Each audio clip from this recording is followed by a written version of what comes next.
Madame, Monsieur, bonsoir et merci de nous rejoindre dans ce nouveau rendez-vous d'Afrique-Orient.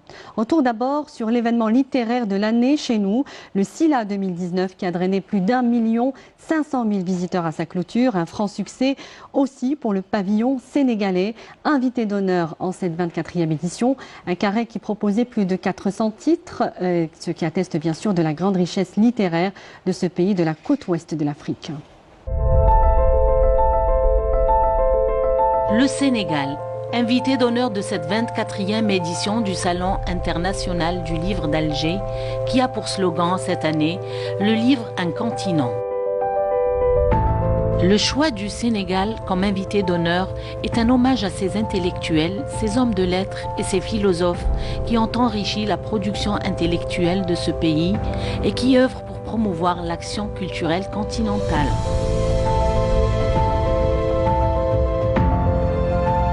Nous sommes venus ici avec une délégation de 27 personnes, conduite par le ministre de la Culture, M. Abdoulaye Diop, et avec le recteur de l'Université de Thiès, qui est également membre de la délégation, qui a animé une conférence à l'Université d'Alger sur le modernisme et les défis de la modernité en islam.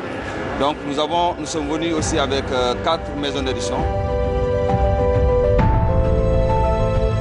Les éditeurs sénégalais représentés par leur association exposent des ouvrages majoritairement en langue française dans le domaine de la littérature, l'histoire, la pensée et la religion.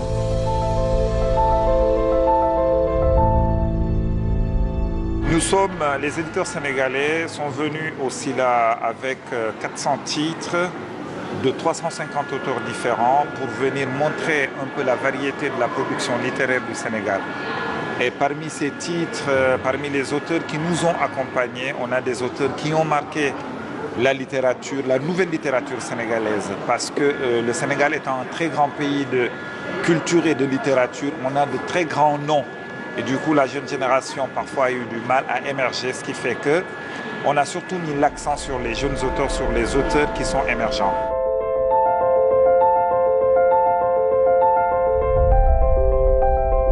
Plus de 20 écrivains sénégalais sont programmés pour des rencontres et conférences thématiques sur le modernisme, le défi de la modernité, la création littéraire, l'édition au Sénégal, les archives déplacées datant de la colonisation et les actualités de la négritude. À côté de l'exposition, nous avons des conférences. Comme je l'ai dit, le recteur a animé la première conférence à l'Université d'Alger. Cet après-midi, nous avons 2 conférences qui commencent à partir de 14 h. La première conférence porte sur les archives déplacées pendant la période coloniale, qui sera animée par l'ancien directeur de l'école des bibliothécaires archivistes documentalistes de Dakar, Université Cheikh Anta Diop, et l'ancien directeur des archives nationales de l'Algérie. Ils vont animer cette conférence-là. Et après celle-ci, à partir de 16 h, il y a une seconde conférence sur la créativité dans la littérature sénégalaise. Khalil Diallo, un jeune auteur romancier sénégalais de 26 ans, présente son roman À l'oreille du trépas pour une vente dédicace, un récit décortiquant une expérience humaine qui l'a inspiré. Le livre en tant que tel présente dans une construction hachée les derniers instants d'un terroriste qui est en train de se faire exploser dans un marché du Caire, dans le souk Khan El Khalili au Caire. Et c'est un jeune Sénégalais, mais quelques instants avant de déclencher sa ceinture, il revoit sa vie et qu'est-ce qui l'a mené là. Donc c'est un livre qui m'est venu pendant une période difficile. Vous savez, après l'invasion du Nord Mali et des attentats en Côte d'Ivoire et un peu partout en Afrique de l'Ouest, au Nigeria, une menace planait sur le Sénégal. Et un jour, quelqu'un que je connaissais a rejoint en Syrie l'État islamique. Donc c'était un choc et je me posais des questions. Comment est-ce possible? Comment un étudiant de l'université Cheikh Anta Diop de Dakar, brillant, peut se retrouver dans les rangs de l'État islamique? Et ça m'a amené à retracer l'itinéraire d'un jeune Sénégalais qui rejoint l'armée des ténèbres.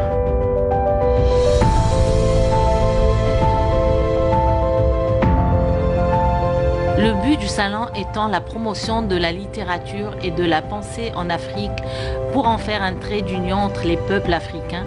Visiblement, l'approche a eu bon écho auprès du public algérien. Alors, les Algériens, curieusement, sont très intéressés. Hein. Nous recevons comme vous voyez, hein, le stand est tout le temps animé. Nous recevons des gens qui viennent pour demander des ouvrages, qui veulent acheter des ouvrages sénégalais, mais qui s'intéressent également aux ouvrages d'auteurs sénégalais sur la religion, la tijania, la laïcité. C'est des questions qui reviennent tout le temps dans les entretiens que nous avons avec les Algériens. Puis ça montre que aussi ce sont des personnes qui s'intéressent à la culture sénégalaise en général.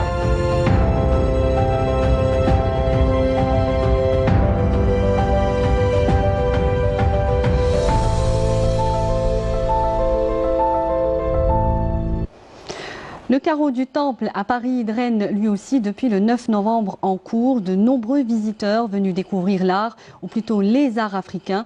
Une quarantaine d'exposants d'Afrique et de ses diasporas y proposent leurs performances artistiques, mais aussi des rencontres et des projections. La foire AKA est aussi l'occasion d'écouter l'Afrique. Matières plastiques, câbles de téléphone ou d'ordinateur, canettes, bois, tissus divers et autres objets servent souvent de support aux œuvres et aux thèmes variés. Des moyens rudimentaires mais qui donnent une épaisseur et une force accrue aux images. La photo se voit accorder la priorité, une occasion pour les artistes émergents d'Afrique de se faire mieux connaître à l'international. L'éventail des prix y est très large, les plus élevés atteignant entre 35 000 et 40 000 euros, mais certaines œuvres restent très abordables pour les premiers acheteurs. Victoria Mann, jeune présidente et créatrice d'AKA, historienne d'art de formation, c'est elle qui a créé cette plateforme pour fédérer l'ensemble des scènes contemporaines qui revendiquent un lien avec l'Afrique. Quand on pense à l'art, on pense souvent à l'objectif, au pinceau, au crayon et au fusain. Il n'existe pas que ça, preuve en est. Et on a beaucoup d'artistes qui innovent dans leur manière de créer et de construire des nouvelles choses. Ces artistes racontent leur histoire avec pudeur, sobriété et dignité, à travers notamment la noblesse de nombreux portraits d'hommes et de femmes. Une foire qui permet aujourd'hui aux artistes africains, afro-américains, afro-caribéens, afro-brésiliens de se rencontrer et de mieux se connaître. Ici, le photographe ghanéen Prince Giazi, 24 ans, photographie avec son smartphone, faute d'autres moyens. Pour lui, les couleurs peuvent guérir l'âme. À travers leurs œuvres, les artistes africains révèlent aussi leur vision de l'Afrique, comme l'ivoirien Yanzi, qui a recyclé des bouts de plastique et les a fait fondre et couler sur un support. Son message, l'Afrique doit renaître de ses cendres sans aide extérieure. L'histoire coloniale angolaise et ses conséquences sont interrogées dans le travail d'un autre artiste, avec un fort accent sur les pratiques de travail, la mémoire collective et les conflits. Une de ses œuvres est ainsi constituée de machettes peintes de diverses couleurs et collées les unes aux autres.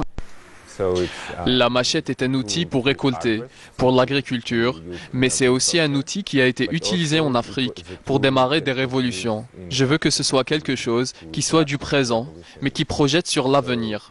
Donc la machette, le katana, est là pour dire que nous voulons projeter quelque chose dans le futur.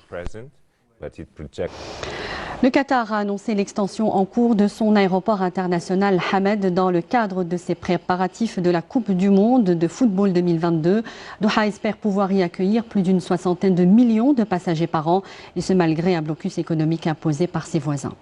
L'extension de cet aéroport, ouvert en 2014 et qui est un important hub régional, a été décidée en dépit de la baisse du nombre de passagers, sous l'effet du blocus imposé au Qatar par 4 pays arabes, dont 3 de ses voisins immédiats. Selon les autorités, le projet d'extension vise à porter la capacité de l'aéroport de 35 millions de passagers actuellement à 60 millions d'ici 2022. And we want to also cater for the growth to deliver the influx of Nous voulons faire face à la croissance et à l'afflux de touristes qui arriveront dans mon pays parce que nous voulons promouvoir le tourisme de manière très importante. Mais en même temps, nous voulons faire face à l'afflux de passagers de la FIFA en 2022. Selon le PDG de la compagnie nationale qatari, Akhbar El-Bakr, l'extension de l'aéroport est l'un des éléments vitaux du succès futur de Qatar Airways et fait partie des préparatifs du pays pour accueillir la Coupe du Monde. Le coût des travaux d'extension, quant à lui, n'a pas été révélé. Nous avons un budget limité et avec ce budget limité, nous devons construire ce que vous avez vu. Donc nous n'avons pas d'argent à gaspiller. Nous avons une idée très claire de la direction que nous souhaitons prendre. Donc je suis désolé, je ne peux pas vous dire combien le projet va coûter. Le Qatar fait face depuis juin 2017 à un blocus économique et politique de l'Arabie Saoudite, des Émirats Arabes Unis, de Bahreïn et de l'Égypte, qu'il accuse de soutenir des mouvements islamistes extrémistes, ce qu'il nie d'ailleurs. Ces pays ont notamment fermé leur espace aérien à Qatar Airways et leurs compagnies aériennes ont cessé de voler sur Doha. Le centre de recherche Capital Economics basé à Londres avait indiqué fin septembre que le nombre de visiteurs du Qatar avait baissé depuis 2 ans en raison du blocus sans fournir de chiffres. Pour 2018, le même centre a fait état d'une baisse de 20% des visiteurs du Qatar. Les vols aériens en général ont baissé de 25% pour la même année et ceux de Qatar Airways de 20%. Le 19 septembre dernier, Qatar Airways a annoncé une perte nette de 639 millions de dollars pour l'année fiscale écoulée. La compagnie aérienne a vu son résultat net dégringoler malgré une hausse de son chiffre d'affaires.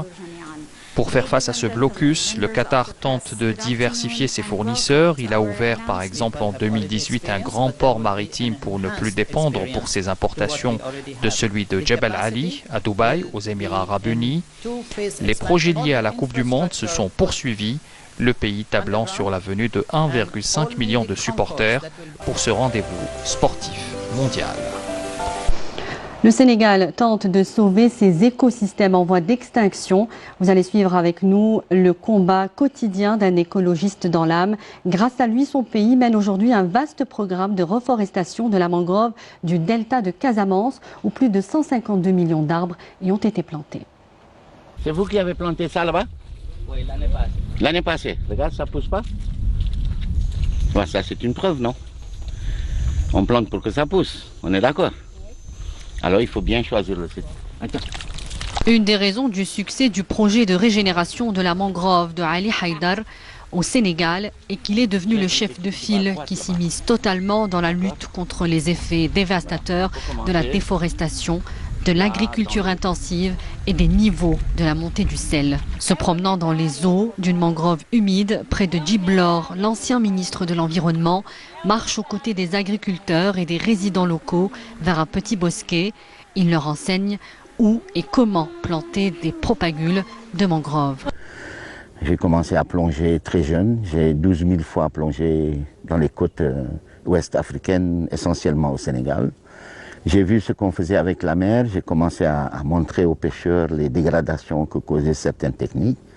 Après, j'ai éprouvé le besoin de sortir ma tête de l'eau pour parler aux gens. Les pieds dans la boue, les habitants s'échinent dans la bonne humeur à planter un maximum de mangroves.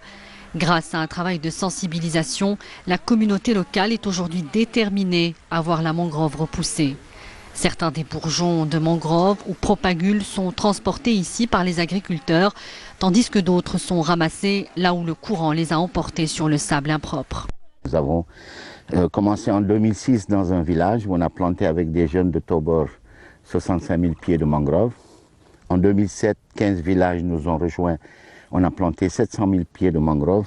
Et l'apothéose, ça a été en 2010, 2011, où tous les ans, on plantait 5 000 hectares de mangrove, 50 millions de propagules de mangrove dans 428 villages qui ont mobilisé 110 000 personnes.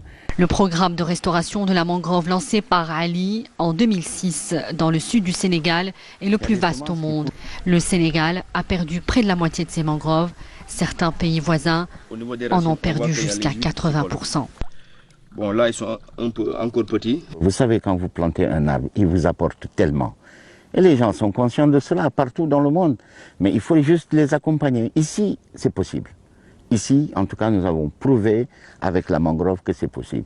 Et aujourd'hui, nous allons continuer cette opération et nous n'allons pas nous arrêter. J'espère que de plus en plus de gens s'impliqueront. Le Sénégal a ainsi récupéré plus de 10 000 hectares de mangroves, permettant ainsi aux villageois de cultiver du riz sur des terres qu'ils avaient perdues lors de la disparition des arbres. Et au Zimbabwe, une unité 100% féminine a permis de réduire de près de 80% le taux annuel de braconnage. Une double victoire pour des femmes qui, avant d'intégrer ce stage de Rangers, ont souffert de diverses formes de violence. En tenue kaki, certaines pieds nus, une dizaine de femmes courent en portant à bout de bras un lourd tronc d'arbre au fin fond du bush zimbabwéen. Elles suent sang et eau pour intégrer une unité 100% féminine de lutte contre le braconnage. À la fin de cette sélection digne d'un stage commando, les plus endurantes deviendront des Rangers Akashinga, les courageuses en langue Shona. Courageuses, elles le sont à plus d'un titre. D'abord parce qu'elles devront affronter des braconniers armés jusqu'aux dents, ensuite parce que toutes ont été malmenées par la vie et comptent bien désormais reprendre leur destin en main. Toutes les candidates sont des survivantes, des victimes de violences sexuelles, des orphelines du sida, des mères célibataires ou encore des femmes abandonnées.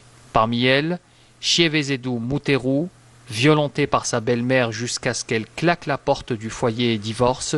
Aujourd'hui, elle élève seule sa fille. Mon mari est toujours en Afrique du Sud. Il ne me donne rien pour notre fille.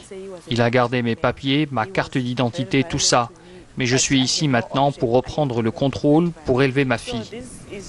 Cette mère célibataire de 22 ans participe avec quelques 160 femmes à une compétition de quelques jours, très exigeante sur le plan physique et mental, dans la région de Pondonu, dans le nord du Zimbabwe. Au programme, pompes, courses et longues marches sous la chaleur. Pendant un exercice de lutte, Chievezedou se casse un doigt, mais elle refuse de s'apitoyer sur son sort. Un bandage et elle repart illico avec ses camarades. Je suis heureuse, c'est pour ça que je ne pleure pas. Je veux être une Akashinga. Ce programme a été conçu par cet ancien soldat de l'armée australienne qui, après 3 ans passés sur le front irakien, dirige la Fondation internationale contre le braconnage. On s'est rendu compte de la capacité des femmes à désamorcer des situations tendues et à travailler avec les communautés dont elles viennent. On n'est pas en guerre avec ces communautés et ça permet au gouvernement de ne pas choisir entre les communautés et la protection de l'environnement. Ces femmes sont devenues le lien entre la lutte contre le braconnage et ces communautés. Et le résultat est concluant. Dans cette région du Zimbabwe, 8000 éléphants ont été tués depuis le début du siècle, mais depuis le déploiement des premières rangers féminines de l'IAPF en 2017, les cas de braconnage ont diminué de 80%. Au total, 115 personnes ont été arrêtées et aucune balle n'a été tirée. Des femmes en tenue de combat et armées patrouillent désormais dans 5 réserves d'une superficie totale de 4000 km². À terme, on compte déployer une petite armée de milliers de femmes dans 20 réserves. Un travail extrêmement dangereux, mais jusqu'à présent, aucune ranger n'a été tuée, mais ce n'est qu'une question de temps, prévient leur chef. C'est la nature de cette industrie, c'est un boulot difficile. Mogadiscio renoue avec la vie tout simplement depuis que le groupe terroriste Al-Shabaab ait été chassé de la capitale somalienne. Des bateaux de restauration proposent des escapades de villégiature dans un décor de guerre. Ancré sur les eaux turquoises de l'océan Indien, le bateau-restaurant danse au rythme du clapotis des vagues. Ahmed Youssef s'attaque à une assiette de fruits de mer. Difficile pour lui de croire qu'il est à Mogadiscio, la capitale de la Somalie. À quelques encablures, des badauds se promènent sur la plage du Lido, d'autres piquent une tête, dans les eaux peu profondes. À bonne distance, des requins qui infestent cette partie de l'océan, tandis que des enfants courent après un ballon de football. En janvier, Abdulkadir Mohamed Ibrahim, un entrepreneur somalien de 48 ans, rentré au pays après avoir vécu en Italie, l'ancienne puissance coloniale, a construit et aménagé un bateau à 2 étages, où les clients peuvent profiter de l'air marin, des fruits de mer et d'une impression de normalité. Quand j'ai vu dans les pays développés qu'il y avait des bateaux avec des bars dessus sur les plages touristiques, je me suis dit que ça serait une super idée de créer un restaurant flottant ici aussi. Le propriétaire de la Lanterna avait précédemment essayé sans succès de lancer plusieurs projets à Mogadiscio, dont une agence de voyage. Faute de place, la cuisine n'a pas pu être installée sur le bateau. Les clients passent leurs commandes 2 jours à l'avance pour que leur nourriture puisse être préparée à terre puis amenée sur le bateau. L'océan peut parfois se montrer capricieux, mais les clients agrippent alors avec plaisir leur assiette. D'autres jours, quand les eaux sont calmes, le bateau cabote au large de Mogadiscio. C'est super comme endroit et on voit que le pays se développe. Comme vous pouvez le voir, nous passons du bon temps sur le bateau et sur nos belles plages. Plusieurs restaurants sont apparus le long de la plage du Lido depuis que les Chebabs ont été chassés en 2011 de la capitale, défigurés par les combats. Avec l'amélioration de la sécurité qui reste précaire, certains membres de la diaspora qui avaient quitté le pays tombé dans le chaos après la chute de l'autocrate Siad Barre en 1991 sont rentrés en Somalie. La plage du Lido, un des rares espaces publics de la ville, est redevenue populaire.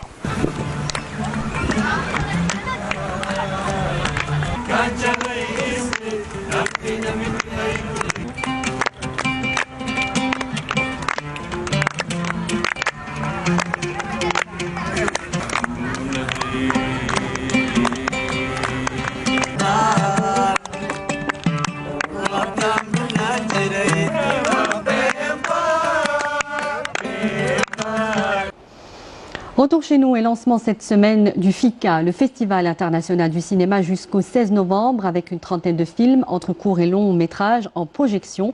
La femme a été choisie pour thématique centrale de ce festival. 2 films sont d'ores et déjà très attendus. La miséricorde de la jungle du Rwanda et Paysages d'automne de Melzak Alwesh. Outre les projections, il y a aussi les ateliers de formation dont le montage, 3e écriture d'un film. Le montage, 3e écriture d'un film, tel était le thème de la masterclass donnée lors du Festival international du film à Alger.